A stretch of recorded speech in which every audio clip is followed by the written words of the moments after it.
Terima kasih. Selamat pagi, Namo Buddhaya. Sebelum saya memulai, saya akan membacakan Namo Tassa dulu ya. Namo Tassa Bhagavato Arahato Sama Sambuddhassa. Namo Tassa Bhagavato Arahato Sama Sambuddhassa. Namo Tassa Bhagavato Arahato Sama Sambuddhassa.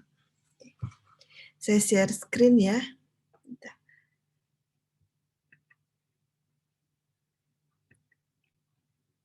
Apakah sudah tampil? Sudah, Ramani. Ya, oke. Oke. Nah, kali ini saya akan sharing ya mengenai teman yang baik atau kalyanamitta. Ya. Nah, saya akan memulai dengan satu cerita ya. Nah, jadi pada zaman Buddha dulu pernah ada anak satu orang yang kaya gitu ya di sana. Jadi ada satu pedagang kaya di Varanasi atau di Benares. Nah, orang kaya ini memiliki satu anak tunggal laki-laki. Ya, anaknya itu dikatakan dia belajar menari, musik, bernyanyi dan segala macam. Dia belajar di sana. Nah, kemudian karena biasa ya kalau orang kaya menikahkan anaknya dengan orang yang kaya juga gitu. Akhirnya dipilihkan gadis yang juga dari anak orang kaya gitu. Jadi akhirnya mereka menikah. Tapi anak gadis yang orang kaya ini tidak belajar gitu, tidak sekolah. Mungkin di zaman dulu ya, dia nggak belajar macam-macam gitu, tidak belajar, tidak berpendidikan. Nah, setelah mereka dinikahkan, tentunya kalau kebetulan anak tunggal juga gitu, yang wanita juga anak tunggal, yang prianya kan dia juga anak tunggal. Setelah dinikahkan, tentunya kalau mereka mendapatkan warisan, hartanya akan luar biasa ya, 2 kali. Nah, singkat cerita, mereka setelah menikah, mereka orang tuanya meninggal gitu dari kedua pihak. Setelah itu meninggal, jadi mereka mendapatkan warisan yang luar biasa banyak gitu ya dari 2 keluarga kaya raya. Nah, tapi karena mereka hidupnya hanya dengan menikmati tari-tarian, musik gitu ya, menghambur-hamburkan uang, berteman dengan teman-teman ya. Jadi minum minuman keras, suka mentraktir teman-temannya makan, minum gitu ya. Jadi sampai akhirnya mereka bangkrut. Setelah beberapa lama bangkrut karena uangnya habis dipakai untuk berfoya-foya, mentraktir teman-temannya. Gitu, ya.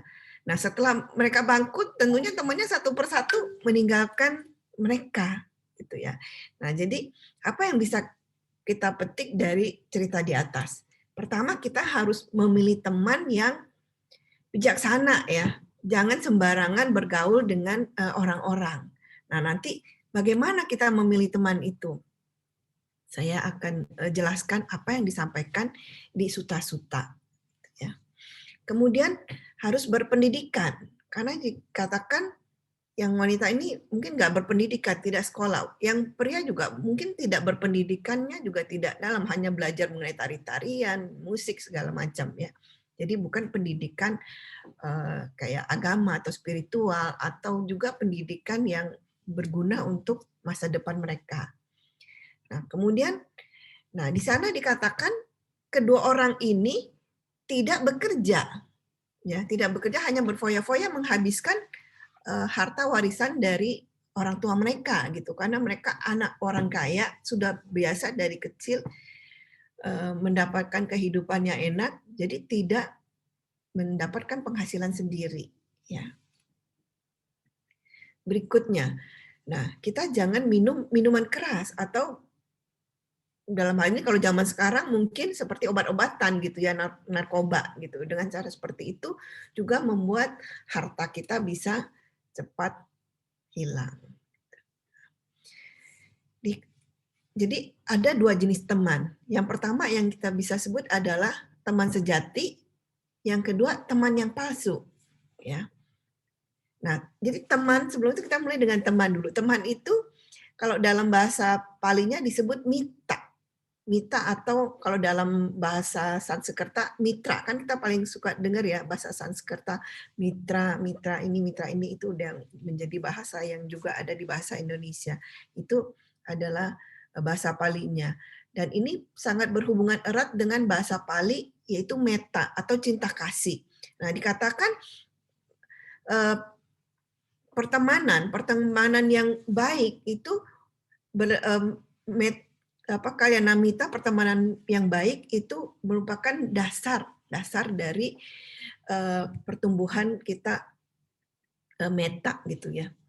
Tapi jadi meta itu sebenarnya seperti apa? Yaitu meta itu adalah dikatakan penerimaan tanpa syarat. Jadi penerimaan tanpa syarat terhadap diri kita sendiri. Pertama kita harus menerima diri kita apa adanya, ya. Jadi nggak mengeluh, oh kita kok begini ya hidupnya itu enggak. Kita menerima dulu diri kita apa adanya. Nah, dengan kita menerima diri kita apa adanya, tentu kita akan bahagia. Nah, dari kebahagiaan ini nanti kita juga bisa memancarkan ke teman-teman kita. Nah, atau cara lainnya juga bisa timbal balik. Kita melihat teman yang bisa menerima dirinya apa adanya. Mereka menjadi pribadi yang menjadi panutan gitu, ya, menjadi pribadi yang bahagia. Jadi kita menjadikan mereka contoh buat kita, ya. Itu juga dikatakan timbal balik. Nah, itu adalah landasan dari meta, ya, penerimaan tanpa syarat terhadap diri kita dan kepada teman-teman kita, juga dari teman-teman ke diri kita. Nah, itu yang menjadi landasan pertemanan, ya, yang baik. Kemudian teman yang baik atau yang sejati itu yang seperti apa? Nah, dikatakan di dalam Sigalowada Sutta ada 4 macam teman yang baik. Yang pertama adalah yang suka membantu. Ya, nanti ada penjelasannya lagi detail ya satu persatu.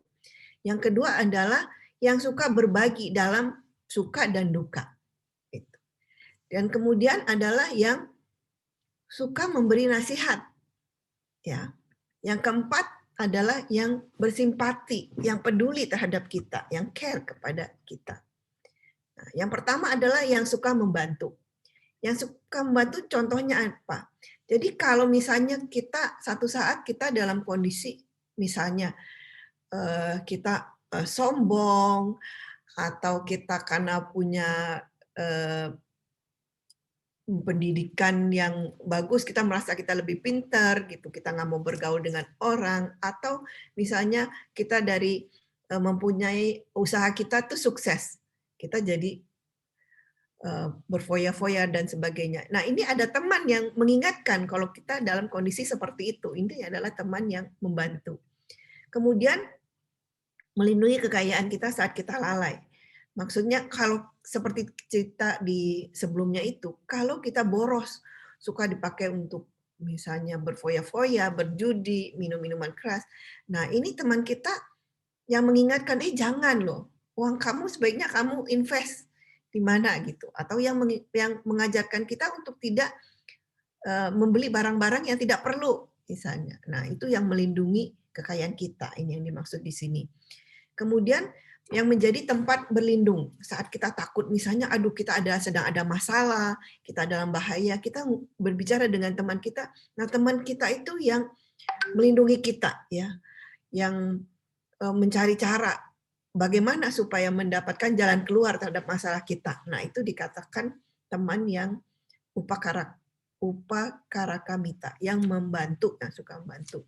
Dan yang terakhir dikatakan yang suka memberi bantuan kalau diperlukan. Jadi misalnya kita lagi perlu, baik pada saat misal kalau kita sekolah, itu yang membantu kita dalam pelajaran gitu, atau kita dalam satu usaha pada saat kita membutuhkan modal, teman kita membantu dan sebagainya. Itu adalah yang dikatakan teman yang suka membantu.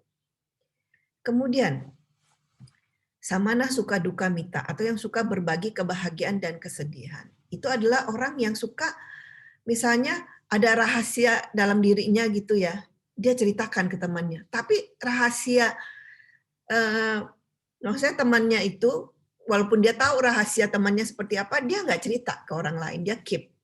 Ya, jadi suka sharing, tapi dia juga nggak istilahnya nggak bocor gitu ya. Orang nggak suka cerita macam-macam ke orang lain. Temannya ada masalah apa, ada rahasia apa, dia simpan aja. Gitu. Tapi dia menceritakan masalahnya, dia rahasianya ya. Nah, jadi terus kemudian apa yang tidak meninggalkan waktu kita dalam kesulitan. Kadang-kadang ada teman yang tadi cerita itu setelah dia bangkrut ditinggalkan oleh temannya. Nah, ini enggak. Pada saat kita dalam kesulitan itu temannya malah tetap ada ya, tetap mendukungnya ya. Kemudian yang rela mengorbankan hidupnya demi kepentingan kita ya. Yang selanjutnya adalah teman yang memberi nasihat yang baik.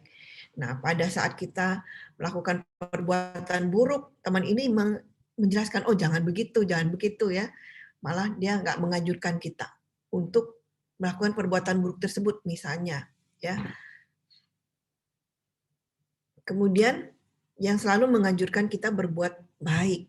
Nah, misalnya lagi di wihara, ada kesempatan untuk berbuat kebajikan, ada biku yang datang, kita dana makan, dia ajak temennya, ajak yuk kita dana makan. Atau ada lagi sebentar lagi mau Waisak, misalnya di wihara di Damasuka ada perayaan Waisak, ada juga menyiapkan paket-paket Waisak berdana. Kita ajak teman kita untuk berdana, berbuat kebajikan atau membantu menjadi panitia di wihara itu ya. Nah, itu menganjurkan berbuat baik sebanyak mungkin. Nah, kemudian adalah yang kalau kita nggak mengerti dhamma, teman itu yang menjelaskan, mengajarkan dhamma, sharing dhamma ya, atau ngobrol menjelaskan dhamma biasa. Nah, itu yang dikatakan teman yang memberi nasihat yang baik atau menunjukkan jalan. Nah, yuk kita meditasi. Nah, karena di Buddhisme itu untuk mencapai kehidupan yang ini surga ya maaf 100. Untuk mencapai kehidupan yang baik ya, itu kita adalah dengan cara bermeditasi. Nah, ini teman-teman yang mengajarkan kita untuk seperti itu adalah teman yang baik. Nah, kemudian adalah teman yang bersimpati. Ya. Nah, itu adalah pada saat temannya itu sedang susah, kita malah enggak, maksudnya tidak senang atas kesusahan itu. Kan kadang-kadang ada orang yang misalnya, wah dia, oh maaf,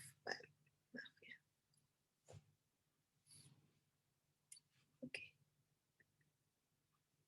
sorry, sebentar ya.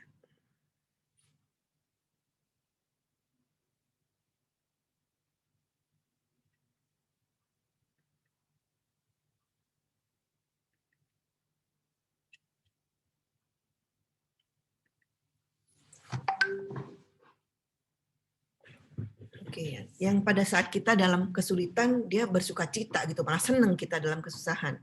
Nah itu bukan seperti itu ya. Nah ini pada saat teman kita malah sukses atau dia berhasil dalam segala suatu hal, kita bahagia ya. Oke, maaf terlalu cepat. Nah kemudian kita mencegah orang lain berbicara jelek ya, mencegah orang lain pada saat misalnya kita ada teman, ada orang lain yang berbicara menjelek-jelekan teman kita. Kita mencegah teman kita, orang lain itu untuk berbicara jelek tentang teman kita atau tentang kita, gitu ya. Kemudian kita memuji orang-orang yang berbicara baik tentang kita. Malah kalau ada orang-orang yang berbicara baik, kita puji, gitu ya. Nah itu adalah yang dibilang teman yang bersimpati. Selanjutnya, apakah itu teman yang palsu? Ya. Nah, teman yang palsu adalah bilang teman yang menyamar sebagai kawan gitu ya. Sebenarnya dia nggak benar-benar teman gitu ya. Nah, pertama adalah yang berteman dengan kita hanya untuk memanfaatkan kita. Itu dikatakan teman yang serakah gitu loh. Karena ada maunya aja baru berteman dengan kita. Kemudian ada teman yang banyak berbicara tapi nggak mau kerja. Kalau kita minta bantuan, dia bilang, aduh dia nggak sempet gitu, atau nggak bisa nih. Padahal kalau bicara tuh luar biasa gitu. Oh, nanti saya bisa lakukan ini, melakukan ini. Tapi giliran diminta bantuan dia banyak sekali alasannya.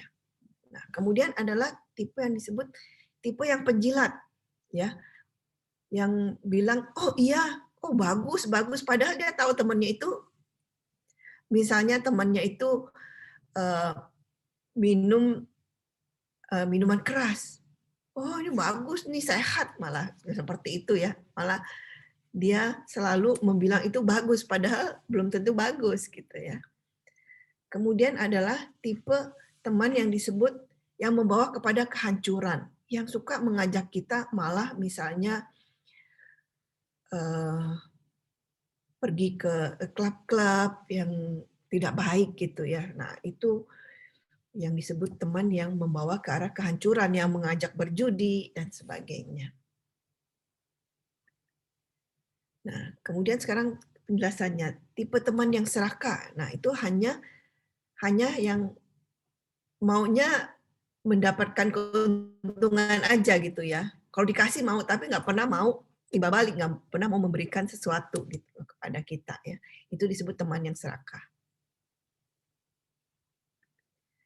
Nah, yang kedua adalah teman yang kalau diminta cuman kasihnya sedikit ya. Tapi kalau dia mau minta, mintanya yang bagus, yang mahal-mahal, yang enak gitu. Kadang-kadang kan kita suka dengan cerita, ada teman yang kalau pelit gitu lah dikatakan. Misalnya kita lagi ajak makan, setiap kali kalau ditraktir dia mau, tapi giliran dia disuruh bayar, nah ada alasannya. Dia pergi ke toilet atau apa, ya, seperti itu. Nah itu bisa dikatakan teman yang seperti ini, maunya banyak ya, tapi kalau disuruh memberi itu, nah, entar dulu gitu ya. Ada aja alasannya. Selanjutnya adalah teman yang melakukan apa aja karena takut ya. Kan kadang-kadang ada orang yang kita contohnya lah. Dikatakan dia bilang dia teman, akan menjaga rahasia. Tapi kalau misalnya lagi diancam orang lain, wah dia cerita segala hal. Nah, itu bukan dianggap teman yang baik, dianggap teman yang serakah gitu ya. Hanya karena takut dia ceritakan segala sesuatu. Nah, kemudian yang berteman kalau ada maunya aja. Nah, kan ada kalanya gitu ya.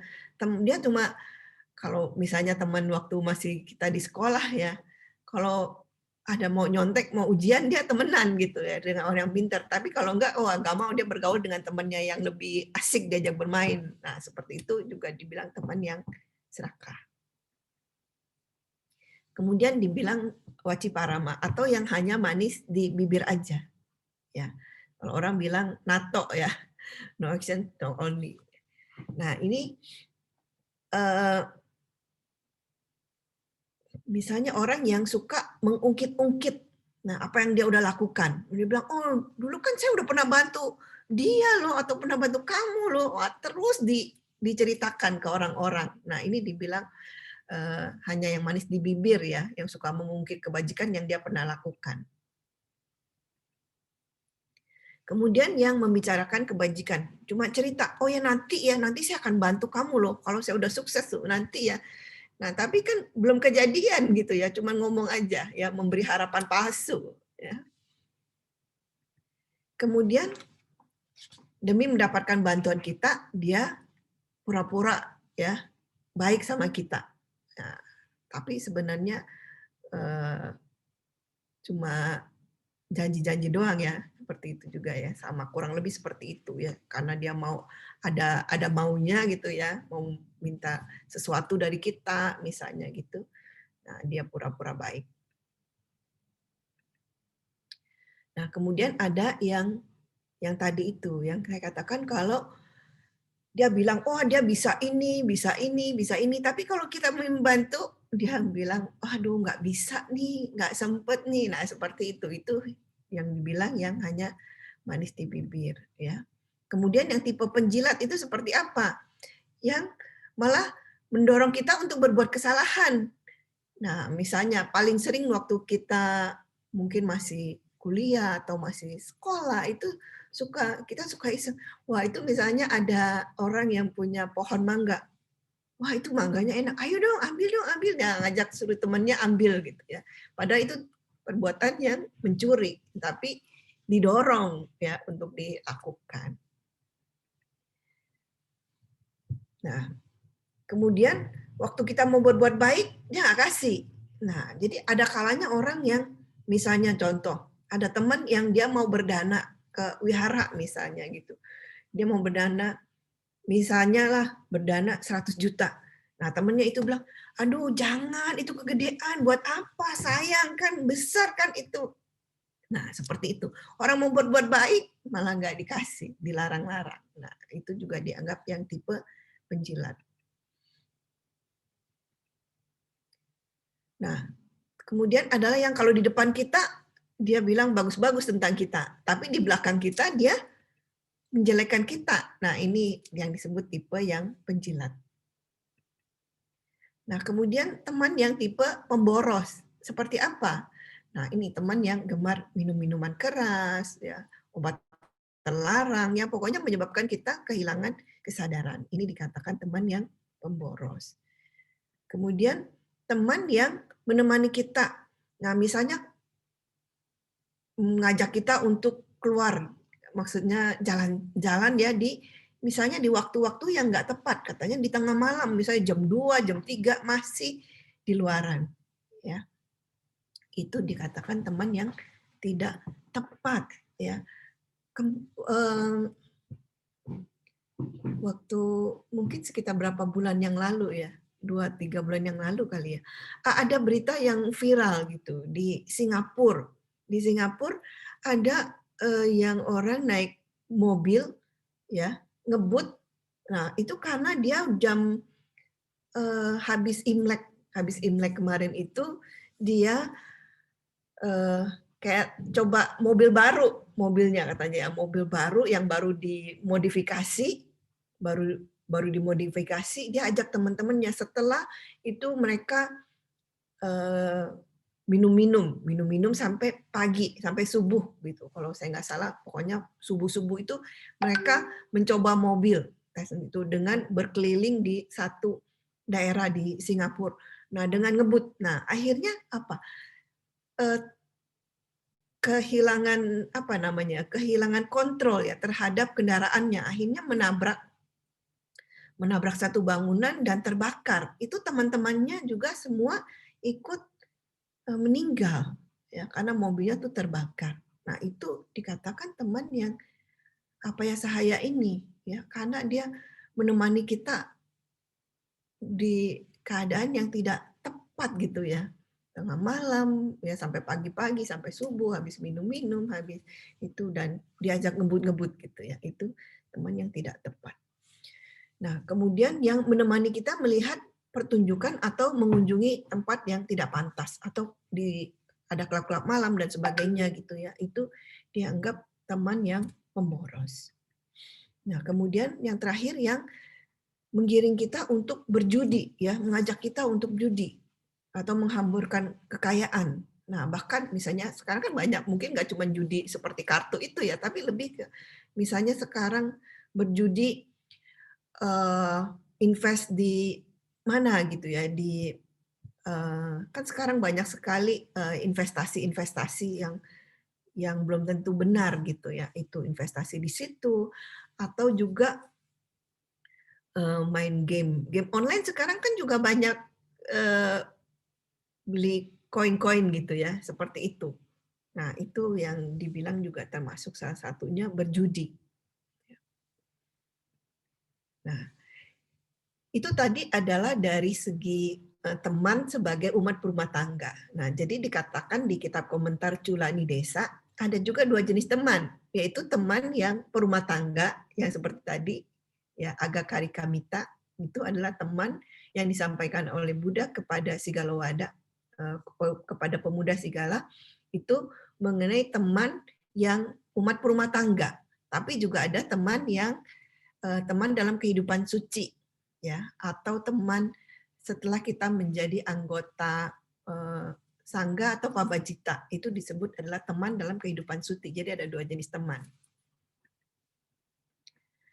Nah, ini yang sebenarnya kalau di di Mita Sutta itu juga ada penjelasannya, kurang lebih sama seperti yang dijelaskan eh, di Sigalowada Sutta. Jadi ada 7 jenis teman, ya, yang memberikan sesuatu yang susah juga sebenarnya nggak mudah untuk diberikan, itu diberikan ke kita, ya, pada saat yang sebenarnya sulit dilakukan dia lakukan juga. Nah, seperti itu. Jadi ini adalah dikatakan teman-teman yang dianggap 7 kualitas teman yang baik, ya, sebagai perumah tangga. Nah, jadi pada saat dalam kesulitan, teman itu tidak meninggalkan kita dan juga suka bahkan ya demi hidupnya itu dia korbankan untuk orang lain. Nah, itu dikatakan seperti itu. Jadi ada teman kan kadang mungkin uangnya juga terbatas, tapi kalau ada teman yang membutuhkan dan dia masa lebih membutuhkan dari dia meminjamkan, misalnya memberikan modal kepada temannya supaya temannya bisa bangkit lagi, misalnya seperti itu. Nah, itu dikatakan teman yang baik, ya, kualitas teman yang baik. Nah, jadi pada saat kita gagal, teman kita itu nggak meremehkan kita. Nah, itu dikatakan di Mita Sutta seperti itu. Nah, sekarang untuk yang rumah tangga itu dikatakan, bukan rumah tangga, itu untuk sekarang yang dalam kehidupan suci sebagai anggota dari Pabajita atau anggota sangga. Nah, ini adalah teman yang menyenangkan, ya, teman yang menyenangkan, teman yang hormat, ya, antara sesama anggota sangga itu hormat gitu, hormat dan juga layak untuk dihormati. Jadi dia mempunyai sila samadhi atau panya sehingga layak untuk dihormati oleh teman-teman anggota Pabajita yang lain. Nah, kemudian ketika dinasihati itu tetap sabar gitu. Kan kadang-kadang ada orang yang dinasihati malah marah. Nah, saya pernah ada kejadian, saya ada kenal 2 Pabajita itu. Mereka hidup bersama. Nah, pada satu kali ini mereka sedang makan bersama, ya, sedang makan bersama. Yang satu kan kalau makan mereka misalnya ada lauk, ya, lauk, dan biasanya kan di lauk itu kita ada sendok masing-masing ya untuk lauknya. Kita nggak boleh makan dengan maksudnya sendok yang kita pakai untuk makan kita ambil untuk lauk. Nah, ini satu ketika ada satu Pabajita ini dia mengambil lauk pakai yang sudah dia makan gitu ya, sendok yang dia pakai yang dia pakai untuk makan. Itu dia ngambil lauk seperti itu. Nah, akhirnya ditegur oleh temannya yang Pabajita yang lain, ya, Samanera yang lain, kalau itu nggak benar gitu, kamu nggak boleh pakai itu karena kan itu makanan buat makan bersama. Kenapa kamu pakai yang kamu pakai? Nah, ini dia marah, dinasihati dia marah malah berantem, mau mukul. Nah, itu seperti itu nggak baik, ya, nggak boleh sebagai anggota sangga, itu nggak bagus. Nah, kemudian yang pada saat berbicara, ya, anggota sangga pada saat berbicara itu berbicara yang ada isinya gitu ya, yang dalam mengenai dhamma, bukan berbicara yang gosip ya mengenai film dan sebagainya atau musik, bukan ya, tapi berbicara yang mengenai dhamma yang dalam gitu ya. Ini untuk para anggota sangga. Nah, jadi tidak melibatkan orang lain dari melakukan sesuatu yang tidak mungkin. Misalnya dia mengajak, karena ada peraturan winayanya ya. Jadi melakukan sesuatu mengajak temannya yang sebenarnya itu adalah melanggar winaya. Nah, itu yang tidak boleh ya. Nah, kemudian menganjurkan teman malah untuk berlatih ya, berlatih supaya bisa mengembangkan batin ya, berlatih sehingga bisa mencapai yang dibilang 37 Bodhipakkhya Dhamma. Nah, itu adalah teman atau kalyanamita dari sisi untuk anggota sangga atau pabajita ya. Itu adalah teman yang baik tuh seperti itu. Nah, jadi selain itu di kalyanamita ya, kalyanamita itu juga kita sebut sebenarnya adalah teman yang baik secara spiritual. Kalau tadi kan teman biasa, kalau ini Kalyanamita itu adalah teman yang baik secara spiritual. Jadi kalyana itu sendiri artinya adalah sesuatu yang menawan atau yang baik secara moral. Menawan itu karena apa? Menawan itu dia bisa misalnya kita yang tadinya orang yang biasa-biasa aja, tapi dia mengajak kita untuk ke wihara, belajar dhamma dan sebagainya itu istilahnya mengangkat kita dari yang tadinya contohnya ya dalam dhamma yang tadinya TK sekarang diajak kita ke wihara, belajar dhamma sampai kita udah naik tingkat ya, SD, SMP, SMA gitu istilahnya dari segi dhamma.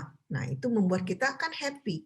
Setelah kita belajar dhamma, biasanya kita menjadi lebih bahagia, hidup kita menjadi lebih nyaman. Nah, itu dikatakan menawan, kalyanamita ya, kalyana. Dan kedua adalah teman yang baik, baik secara moral, yaitu teman yang membuat kita mempunyai nilai-nilai moral yang lebih baik, mengajak kita untuk misalnya berlatih meditasi, ya, menjalankan sila, menjaga 5 sila atau kadang mungkin uposatha sila kita lakukan. Itu membuat kita menjadi orang yang secara spiritual menjadi lebih baik lagi gitu. Itu disebut teman yang baik.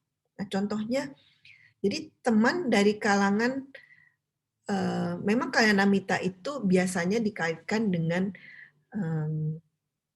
anggota sangga yang dianggap lebih bijaksana. Tapi sebenarnya umat perumah tangga juga banyak contohnya.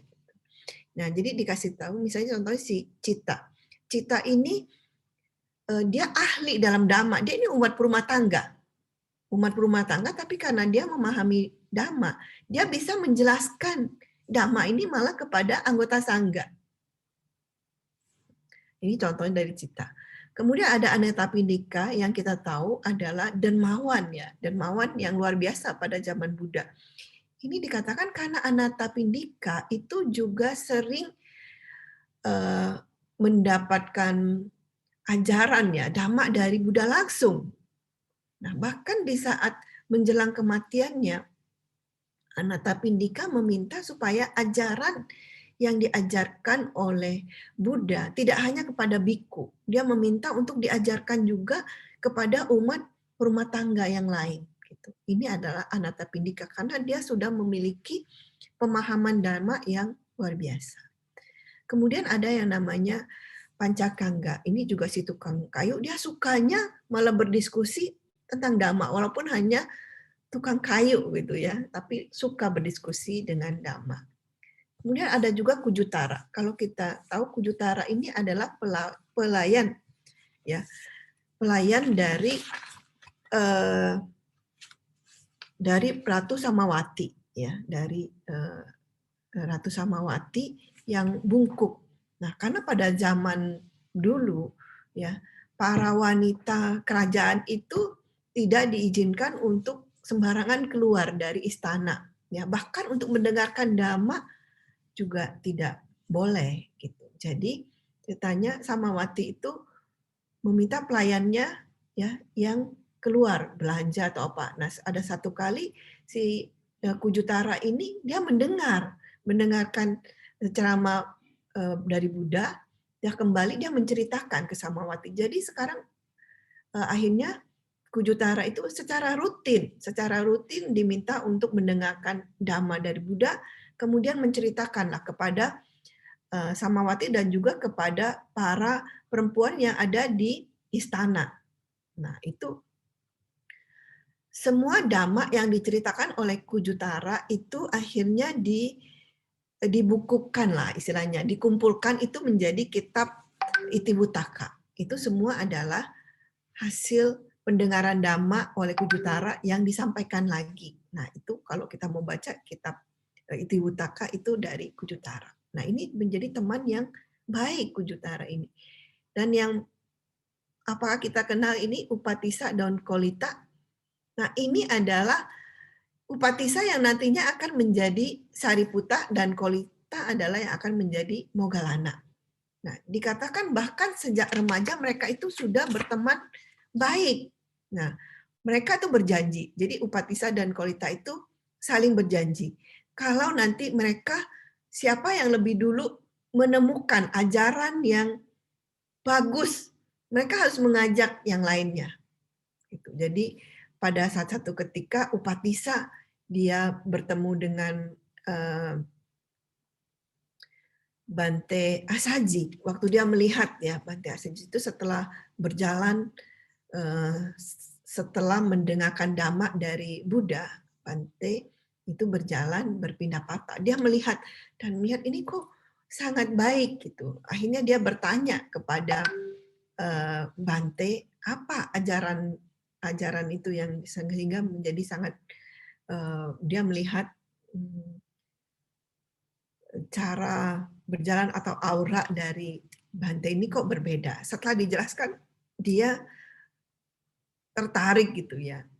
Dan dia mengatakan, ini adalah ajaran yang dia cari-cari. Akhirnya dia mengajak sahabatnya Kolita untuk juga mencari Buddha. Ya, dan akhirnya mereka berdua itu menjadi murid Buddha yang utama. Ya, Sariputta dan Moggallana. Ini adalah dikatakan teman yang baik yang mengajarkan yang spiritual gitu, yang membuat kita sangat berkembang ya di dalam spiritual kita. Kemudian apa yang dikatakan oleh Buddha sebenarnya mengenai teman? Nah, jadi dikatakan ada satu ketika Ananda mendekati Buddha dan setelah memberi hormat, Ananda berkata kepada Buddha, ya, yang mulia, ini adalah setengah dari kehidupan suci, yaitu pertemanan yang baik, persahabatan yang baik, persaudaraan yang baik. Di sini, jadi Ananda berkata kalau pertemanan atau persahabatan atau persaudaraan yang baik itu adalah sebenarnya setengah dari kehidupan suci. Kehidupan suci tadi saya bilang adalah untuk sebagai anggota sangga gitu ya. Nah, Buddha mengatakan bukan, ya, tidak demikian. Ini adalah keseluruhan dari kehidupan suci. Jadi maksudnya menjadi anggota sangga itu adalah pertemanan yang baik, adalah yang terpenting sebenarnya. Pertemanan, persahabatan atau persaudaraan yang baik itu yang terpenting, itu adalah keseluruhan kehidupan suci. Jadi kalau orang memiliki seorang teman yang baik, sahabat yang baik, saudara yang baik, dapat diharapkan bahwa ia akan mengembangkan dan melatih jalan mulia berunsur 8. Jadi kalau dengan teman yang baik itu malah bisa membuat dia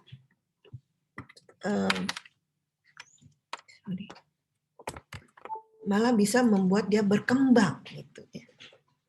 Malah bisa mencapai, melatih jalan mulia berunsur 8 dan bisa mencapai nibbana. Jadi karena Buddha menyatakan beliau adalah teman yang baik, kayak Namita, karena beliau menjadi tokoh yang menjadi panutan pada saat orang tidak tahu bagaimana jalan untuk menghancurkan kilesa kita, beliau menunjukkan. Bagaimana jalan menuju nibbana, beliau menunjukkan.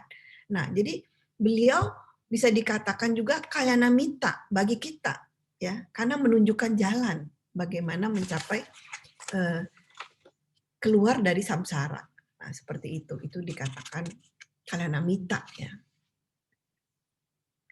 Nah, kemudian di dalam Dhamma Sanggani ini juga dikatakan, sebentar ya. Jadi persahabatan dengan kebajikan adalah mengikuti atau sering bersama dengan atau pergaulan dengan orang-orang yang memiliki keyakinan, yang punya sada yang kuat, yang berbudi luhur, yang menjaga silanya dengan baik, yang terpelajar. Jadi yang tahu mengenai dhamma, yang bijaksana, ya, atau jadi yang kalau orang sudah belajar dhamma, sudah bermeditasi segala macam, itu dikatakan orang yang bijaksana, yang mengetahui segala sesuatu apa adanya gitu ya. Nah, jadi dikatakan berjalan dan bergaul dan dengan mereka, menyayangi mereka, memiliki semangat atau antusias ya terhadap teman-teman yang seperti itu, yang tadi ya, yang bijaksana, yang berkeyakinan atau berkumpul dengan mereka gitu ya. Nah, itu dikatakan sangat baik. Nah, terakhir di Manggala Sutta ya, itu juga dijelaskan. Di sutta ini Buddha karena ada dewa yang bertanya apakah yang disebut itu berkat.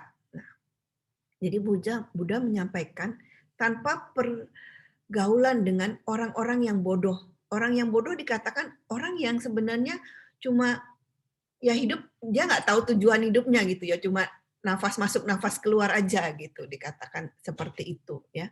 Jadi kalau dengan dengan orang yang bodoh itu contohnya seperti di dalam Sutta, ini saya bacakan sedikit ya sutanya. Dikatakan jika seseorang ya mengikat sekerat ikan yang telah busuk dengan seutas rumput kisah atau daun, ya, rumput itu juga akan berbau busuk. Demikian pula dengan seseorang yang mengikuti orang yang bodoh.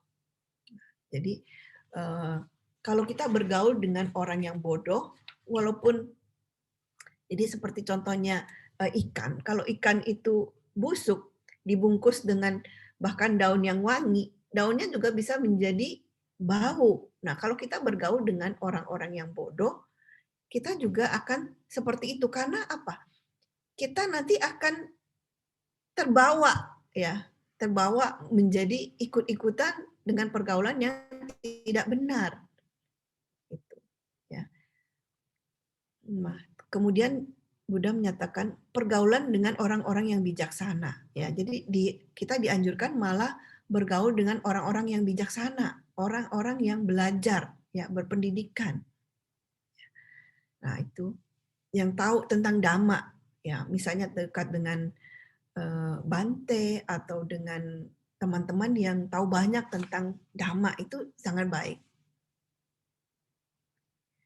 Kemudian pemujaan kepada mereka yang patut dipuja. Siapa yang mereka yang patut dipuja? Itu yang pertama adalah Buddha, Paceka Buddha, Arahat, murid-murid beliau. Nah, itu adalah orang yang patut kita puja.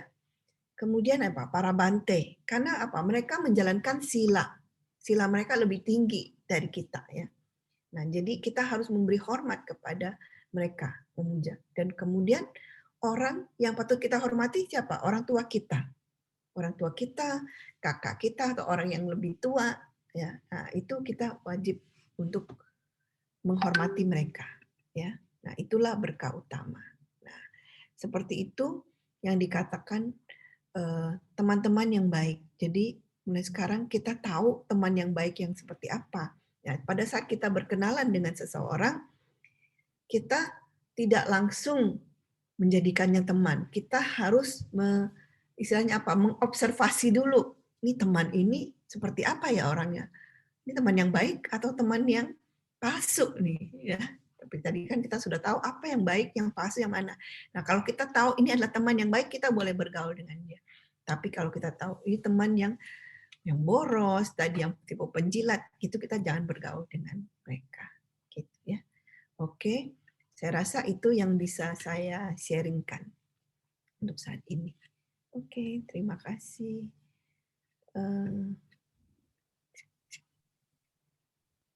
Sebentar.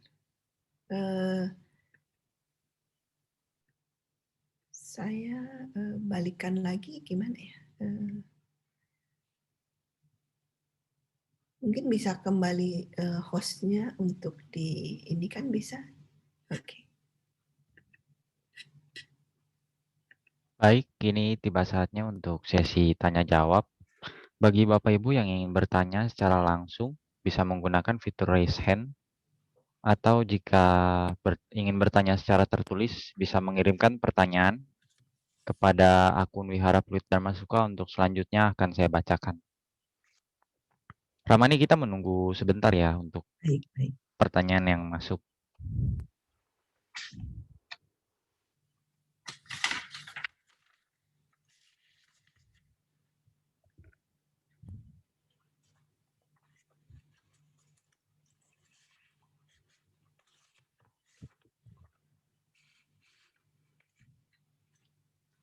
Baik, kepada Bapak Diki dipersilahkan untuk mengajukan pertanyaan.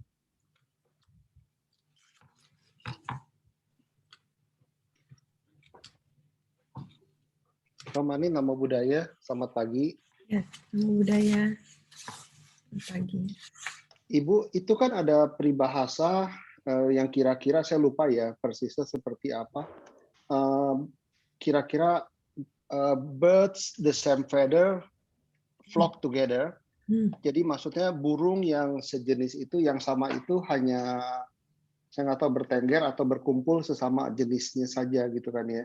Nah kita kan tahu ya, orang sering ngomong, kita bisa tahu dia itu seperti apa, tunjukin aja 5 teman dia yang dia sering bergaul itu siapa. Nanti akan kelihatan dia itu seperti apa wataknya gitu kan ya. Nah pertanyaan saya adalah gini, kita kan pasti punya komunitas ya, komunitasnya itu mungkin sesama teman bisnis, teman-teman yang diskusi dharma, atau mungkin kalau yang lebih luas lagi, mungkin teman-teman SMA gitu ya. Tapi kalau teman-teman SMA itu kan beda kan ya, mereka agamanya beda, mereka hobinya beda, gitu kan. Nah, Ibu punya tips nggak kira-kira berapa waktu yang kita sisihkan? Misalnya kita kan punya waktu 24 jam dalam satu hari, 8 jam itu udah tidur, 8 jam kerja gitu kan ya. Nah, kalau kita berkomunitas, kita berkumpul dengan teman-teman, atau kalau sekarang ya kita WA group call atau Zoom gitu ya. Apakah dibatasi aja gitu loh? Oh, untuk teman-teman yang misalnya ya oke lah kalau kita ngegosip ya udahlah itu jangan nggak perlu lah gitu kan ya. Tapi kalau misalnya untuk teman-teman yang sesama hobi, kita ngobrol mungkin cukup berapa jam saja, tapi sedangkan kalau sesuatu yang sifatnya kerjaan, kita ngomong mungkin lebih lama gitu. Ada tipsnya untuk itu nggak, Ibu? Makasih. Kalau di Sutta sih saya belum menemukan ya, seperti ada berapa lama bergaul dengan itu menemukan. Tapi nanti saya coba kalau nanti ketemu ya, nanti saya sampaikan. Tapi prinsipnya begini, pasti kita harus, terutama yang harus kita tekankan adalah waktu untuk bekerja dan istirahat. Waktu untuk bekerja, istirahat, dan juga untuk keluarga. Ya, untuk keluarga, dan setelah itu baru waktu yang tersisa baru kita lakukan untuk bergaul dengan teman-teman kita. Nah, kalau untuk kerja biasanya berapa jam? 8 jam, istirahat 8 jam gitu ya. 8 jam itu udah 16 jam tuh, udah tinggal sisa 8 jam lagi ya. Nah, paling kita berkumpul dengan keluarga bisa berapa lama? Paling makan bersama. Nah, itu kalau pada saat makan kan sebaiknya kita nggak sambil handphone, nggak sambil WA dengan grup itu ya. Karena kalau saya juga di keluarga ada aturannya gitu. Bahwa kalau lagi makan, handphone nggak boleh ada yang pegang handphone. Semua harus makan, karena di sanalah waktu kita untuk bersama dengan keluarga. Nah, kita yang bisa tentukan itu berapa lama. Ya. Tapi kalau misalnya di waktu luang, kita lagi nggak kerja, mungkin di weekend atau di libur, kita mau bergaul dengan teman, ya boleh aja. Kalau enggak, ntar kita malah dianggap gimana, kurang pergaulan ya sama teman-teman, kan nggak bagus juga. Dan kita juga pasti perlulah bersosialisasi dengan teman gitu. Nah, jadi kalau dikatakan berapa lama, mungkin kita yang lebih tahu yang mana tidak mengganggu waktu yang untuk bekerja itu, waktu untuk istirahat, dan waktu untuk dengan keluarga kita. Gitu. Jangan sampai kita lebih banyak bergaul dengan teman-teman daripada dengan keluarga.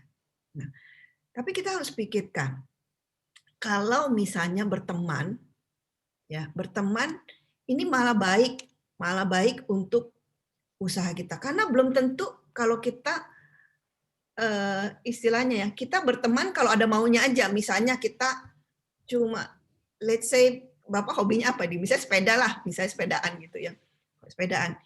Kita cuma bergaul sama orang yang teman-teman main sepeda itu hanya pada saat kita perlu, misalnya kita tahu karena teman kita ini punya bisnis yang bisa kita kerjasama dengan kita. Kita cuma bergaul dengan teman-teman itu pada saat kita lagi ada perlu. Kalau enggak, saya nggak mau bergaul dengan dia. Kalau orang seperti itu, kemudian kalau kita misalnya minta kerjasama bisnis, dia mau layani enggak? Pasti dia nggak akan mau, karena dianggap ini nggak tulus. Kan tadi dibilang teman yang nggak tulus ya.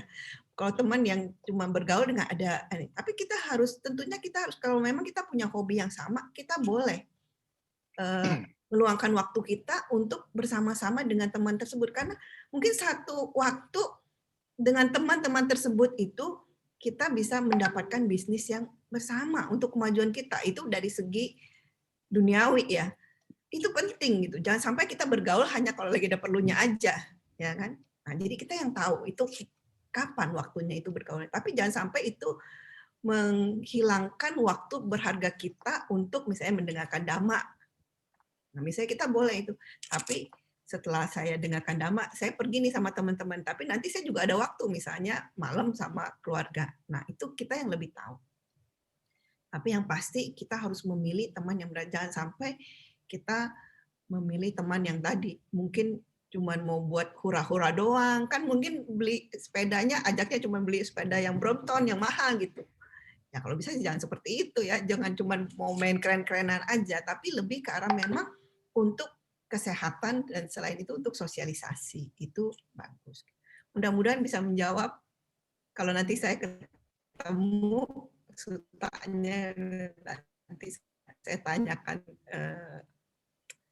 kalian namita saya. Oke. Gitu. Mudah-mudahan bisa menjawab. Terima kasih. Baik, sepertinya tadi ada yang raise hand juga. Mungkin kepada Bapak Vincent bisa dinyalakan audionya. Ya, baik. Namo Buddhaya, Ramani. Jadi saya ada pertanyaan begini. Bagaimana ya kalau misalnya kita dalam suatu kondisi memiliki teman dalam suatu kelompok. Jadi kayak saya punya teman dari SMA gitu kan. Kita masih suka ngumpul bareng gitu kan, komunikasi. Cuman ya mungkin ya nama juga kan teman SMA juga kebetulan ya dari berbagai keyakinan ada gitu kan. Jadi kalau misalnya saya bisa lihat mereka apa ya punya unsur kalenamita ada yang enggak juga ada gitu. Jadi baik buruk ada gitu kan, wajar gitu. Apalagi ya anak muda gitu ya. Tapi saya pun juga gitu. Saya juga introspeksi masih banyak kesalahan. Saya ya berusaha baik tapi ya apa ya mungkin masih ada kelakuan buruk iya gitu kan. Apalagi ya bareng-bareng teman-teman juga gitu kan. Jadi ya baik buruk bersama gitu. Cuman gimana ya? Saya ngerasa yang baiknya sih oke, tapi kalau misalnya di buruknya ini nih gimana ya cara ngikisnya gitu dalam suatu kelompok yang benar-benar udah lama kenal, udah deket gitu kan. Cuman pengen negor juga apa ya, yang punya pemikiran kayak gitu tuh enggak mungkin saya doang kali ya dalam suatu kelompok. Jadi misalnya ada mereka gitu pengen misalnya buat yang apa misalkan yang buruk nih. Kan banyak nih yang partisipannya banyak gitu kan. Cuma saya jadi yang nggak ikut sendiri gimana gitu kan, mau nasihatin juga kalah suara gitu kan. Jadi saya jadi serba salah gitu. Jadi pengen nasihatin mereka sebagai teman yang baik gitu kan, tapi mereka tuh acuh tak acuh gitu jadinya. Atau bahkan yang saya khawatirkan juga ketika saya berusaha menjadi kalian namita gitu kan, teman yang baik untuk mereka, yang ada mungkin karena mereka belum ada pemikiran nangkep yang baiknya ke situ, jadinya mereka merasa tuh oh ini orang apaan sih gitu kan. Akhirnya ujung-ujungnya malah bisa merusak persahabatan gitu gara-gara saya yang mencoba untuk menasihati mereka, menjadi teman yang baik untuk mereka gitu kan. Sehingga saya berada di titik di mana saya merasa apa yang harus saya lakukan gitu kan terhadap untuk membuat mereka menjadi lebih baik gitu. Jadi ada dilema dalam diri saya mengenal dhamma ini gitu kan. Saya mengenal dhamma ini harus menjadi pribadi yang lebih baik.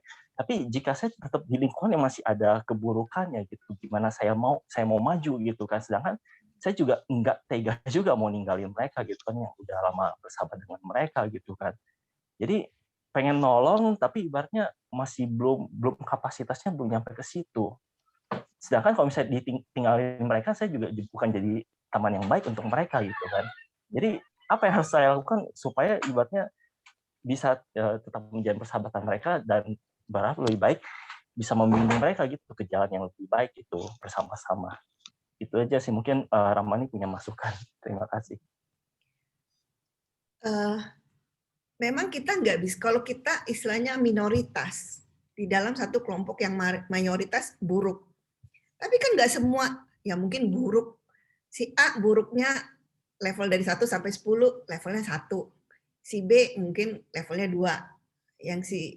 Yang si X misalnya levelnya 10.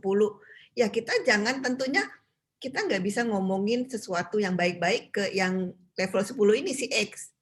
Pasti ya kita istilahnya dicengin lah ini ya gitu.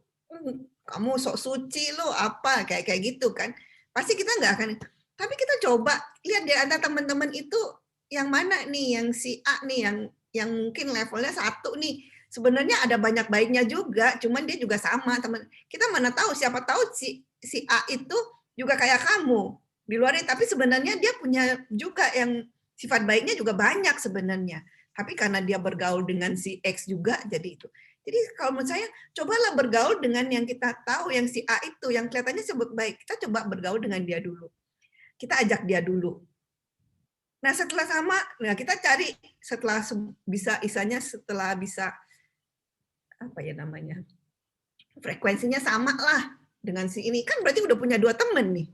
Setelah itu kita coba baru ajak lagi yang si B yang tadi levelnya 2, nah ajak lagi coba berteman dengan itu, siapa tahu dengan itu. Jadi memang nggak bisa tuh langsung kayak orang suci ya, kita bukan Buddha, kita nggak bisa langsung itu semua orang menjadi tercerahkan, nggak mungkin ya. Kita harus tahu juga, tahu ininya juga, nggak mungkin misalnya lagi cerita apa ya, misalnya deh saya nggak tahu di sini yang lagi tren apa sih, cerita apa gitu ya, terus kita ceritain Dhamma ya nggak masuk lah gitu ya, pasti ya kita apaan sih gitu kan. Nah kita coba ya kalau itu bisa ikut ya, kalau bisa yang hal-hal yang buruk kita nggak ikut ngomong gitu kan.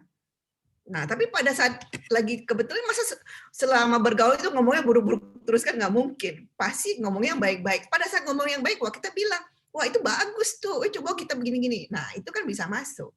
Jadi kita juga mesti lihat satu kondisi, nggak bisa misalnya pukul rata. Pokoknya saya mau menjadi apa ya, menjadi pahlawan lah. Tiap kali ngomong saya baik nih, saya orang baik, saya mau ini, saya mengajarkan Dhamma. Ya pasti satu waktu kita ketendang lah.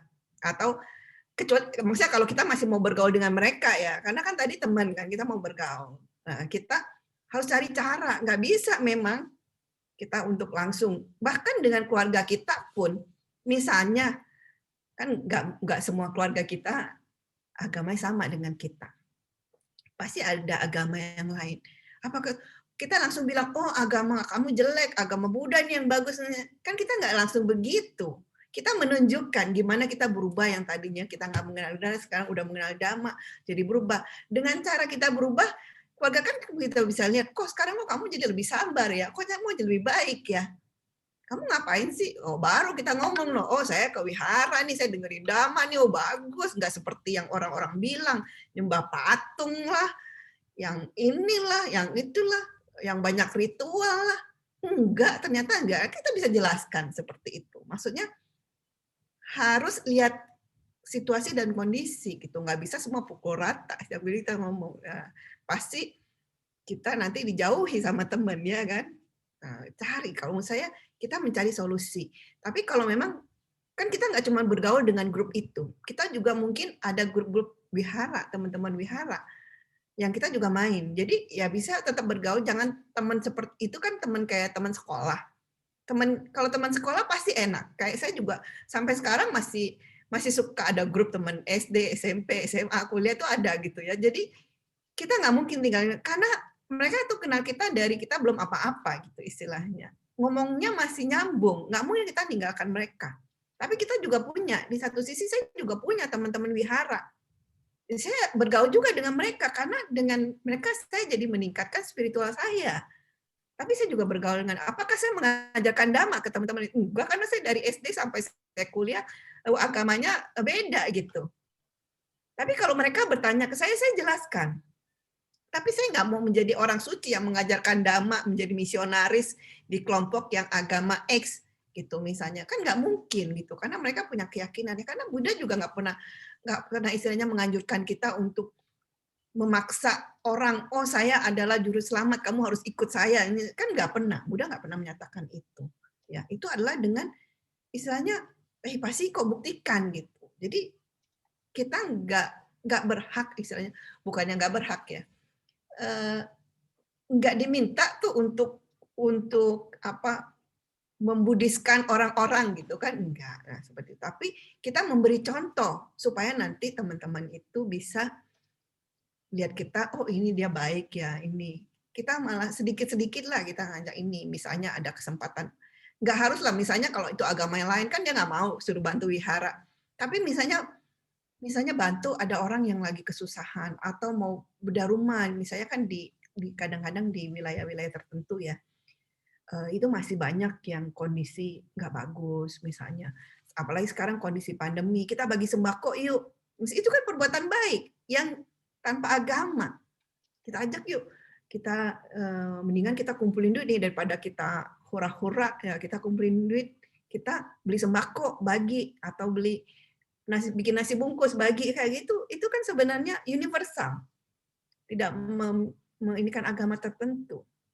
Tapi itu secara nggak langsung kita mengajarkan dhamma tuh untuk berbuat baik kepada sesama, kan seperti itu. Maksudnya dengan cara yang seperti itu kalau menurut saya. Begitu. Apakah menjawab? Luar biasa. Terima kasih Ramani. Ya, terima kasih. Sadu. Ada lagi? Mungkin saya akan bacakan pertanyaan secara tertulis yang sudah masuk. Selamat siang, Namo Buddhaya Ramani. Saya ingin bertanya, cara kita untuk menolak secara halus dan tidak menyinggung kepada teman yang menurut kita bukan teman yang baik itu seperti apa ya? Terima kasih Ramani.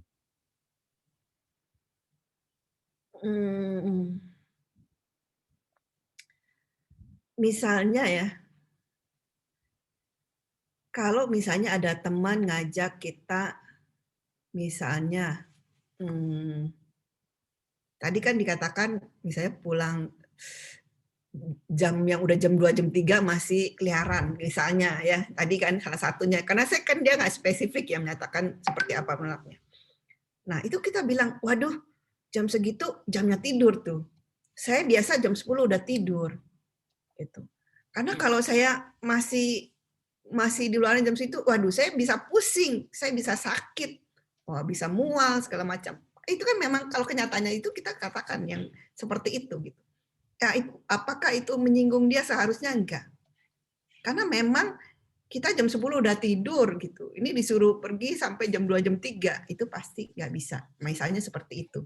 Jadi kita di satu sisi kita enggak, istilahnya nggak mengada-ada, tapi kita memang nggak mau gitu, yang seperti itu. Nah, atau misalnya menolak dengan halus, yang lain kalau ada lebih spesifik mungkin lebih enak ya. Yang misalnya disuruh minum minuman keras, aduh bilang, oh maaf, saya nggak bisa. Tapi kita nggak boleh jelek-jelekin. Oh kamu jangan minuman keras loh, itu nanti orang apa bisa masuk. Misalnya ya bisa di alam peta lu segala macam, ya jangan ngomong seperti itu ya, pasti dia tersinggung lah ya. Tapi kalau kita bilang, aduh maaf saya nggak bisa tuh minum minuman keras, saya minum sedikit aja udah mabok, nggak mau saya, maaf ya saya nggak bisa gitu. Nah seperti itu kalau menurut saya sih. Mungkin apakah itu menjawab ya? Mudah-mudahan menjawab. Tapi maksudnya kita menolak tapi jangan menyinggung perasaan orang lain, itu yang penting. Baik, terima kasih Ramani. Ini Bapak Diki Darmali masih terlihat raise hand di sini. Apakah Bapak ingin bertanya lagi secara langsung? Enggak, sorry. Turun ini gimana ya? Klik, udah klik raise hand. Oke, sorry. Disconnect audio, bukan. Oke, saya tercoba ya. Oh, oke. Ya. Sudah.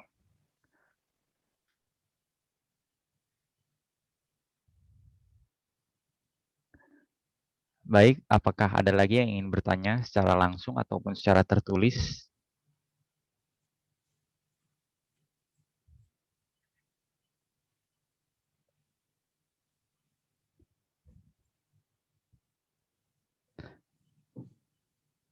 Kalau tidak ada, mungkin Ramani bisa menyampaikan kesimpulan pada ceramah pagi hari ini. Oke, jadi yang ingin saya sampaikan adalah dalam hidup kita pasti perlu teman, ya. Apakah itu teman dari sekolah atau teman bisnis atau teman kayak Namita tadi ya, teman yang dalam segi spiritual itu kita perlu, ya. Tapi kita harus memilih dengan hati-hati dengan siapa kita bergaul. Tapi ya tadi seperti yang Pak Diki tadi sampaikan, karena dikatakan burung ya, misalnya burung sejenis itu dia akan berkumpul dengan burung sejenisnya. Jadi kalau orang jahat berkumpul dengan orang jahat, yang baik berkumpul dengan baik. Nah, kan kita maunya kita menjadi kelompok yang mana nih, yang jahat atau yang baik? Kita harus bisa memilih, ya. Kita memilih yang mana. Jadi kita harus setelah kita berkenalan dengan seseorang, kita harus melihat, ya, istilahnya mengobservasi teman yang baik. Ini teman yang baik atau teman yang palsu. Ya, kita bergaul dengan teman karena kita misalnya kita belum punya landasan yang kuat kecuali kita sudah mempunyai tingkat spiritual kita tuh udah bagus, jadi kita udah nggak bisa terpengaruh dengan orang-orang. Tapi kalau kita masih istilahnya masih bisa belajar dan kita berkumpul dengan orang-orang yang buruk, kita bisa ikut terhanyut dengan orang-orang tersebut. Ya. Jadi kita pilihlah dari awal kita bergaullah dengan orang-orang yang baik, dengan teman yang baik. Gitu. Supaya apa? Supaya karir kita, spiritual kita lebih baik. Karena kan kita mau nggak sih terlahir terus di samsara? Pasti nggak. Kalau kita udah belajar dhamma, kita ingin keluar dari samsara. Itu dengan cara apa? Dengan kita bergaul dengan orang yang bijaksana, yang bisa membimbing kita. Ya, untuk keluar dari samsara itu dengan cara apa? Dengan kita bergaul dengan membaca buku-buku dhamma, ya, punya kalyanamita Buddha sebagai kalyanamita kita, ya, punya bante-bante atau guru-guru dhamma yang mengajarkan kita. Itu yang baik. Atau teman-teman yang selalu mengajak kita untuk berbuat baik. Kita lebih baik bergaul dengan mereka, lebih banyak meluangkan waktu dengan teman-teman yang baik daripada teman-teman yang biasa-biasa aja, daripada teman-teman yang duniawi ya. Tentu kita berusahalah lebih banyak menyempatkan waktu lebih banyak untuk teman-teman kalyanamita gitu. Mungkin itu yang saya bisa sampaikan. Terima kasih. Semoga apa yang saya sampaikan bisa bermanfaat ya, untuk semua. Sadu, sadu, sadu. Baik, terima kasih kepada Ramani Veronica Laksana